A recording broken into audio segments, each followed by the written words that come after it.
Ndabahaye amahoro mwese mukunda imico n'akaranga vy'Uburundi, izina ry'iwanje ni Felisiyano Bankunguka, umutohoji mu mico n'imigenzo y'Uburundi, nkongera nkaba n'umwanditsi. Ikiganiro c'uyu musi gishingiye kw'ijambo umuganuro. Umuganuro ni iki? Muko tuduga kw'ijambo, mbanze nipfurize mwese munyumviriza umwaka mwiza w'ibihumbi 2023 uze ubabere umwaka w'amahoro, muze mugire amagara meza, muronke n'ivyo mwipfuza, Imana ibaje imbere hirya no hino kugira ngo mushike kuvyo mwipfuza. Ikiganiro c'uyu musi turi kw'itariki 30 ukwezi n'ikigarama umwaka wa 2022. Ijambo rero umuganuro ni iki? Umuganuro wari umunsi mukuru waho umwami yaha umwaka abarundi bose. Ubu rero turi mu mpera z'umwaka, murabona yuko abarundi benshi abo bikundiye bashika mu miryango iwabo kugira ngo basangire umwaka n'inshuti n'abagenzi, abavyeyi n'abavukana. Mu Burundi rero bwa kera hakiri intwaro ya cami, hari umunsi mukuru witwa umuganuro. Uwo muganuro rero bavuze yuko umwami yaha umwaka abarundi bose. Kuri uwo munsi mukuru rero amakungu yose y'Uburundi, abantu barava hirya no hino mu gihugu, ingoma ziyaga berekeza i Muramvya kuraba aho umwami aganura.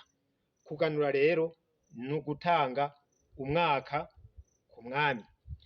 Abarundi rero bamaze kuronka umuganuro bahawe n'umwami, nabo baca bagenda mu mihana gutanga umwaka. Uwatanga umwaka rero yari serugo, nta inarugo canke umuhungu yashobora gutanga umwaka, kuko umuhungu naho yaba ariko bari mukuru, harya abarundi bavuga ngo imfura na se barangana, nta muhungu yashobora guha umwaka nyina. Nico gituma mu Kirundi harya bavuga ngo uwugutuka ntagutorera, akubwiye ati uragaha umwaka nyoko yaba agututse. Kuganura rero ni insiguro zibiri, ni umwami aha umwaka abarundi. Kuganura kandi ni ukurya ivyo uhawe n'umwami.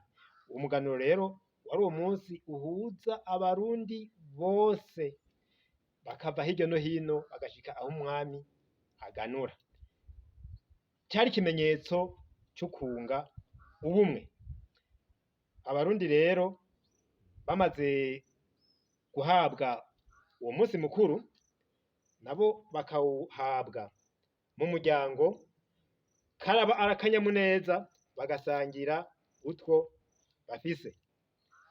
Mu mico rero y'ikirundi, serugo niwe yatanga umwaka, hanyuma bawuhabwa ku mutsima w'uburo.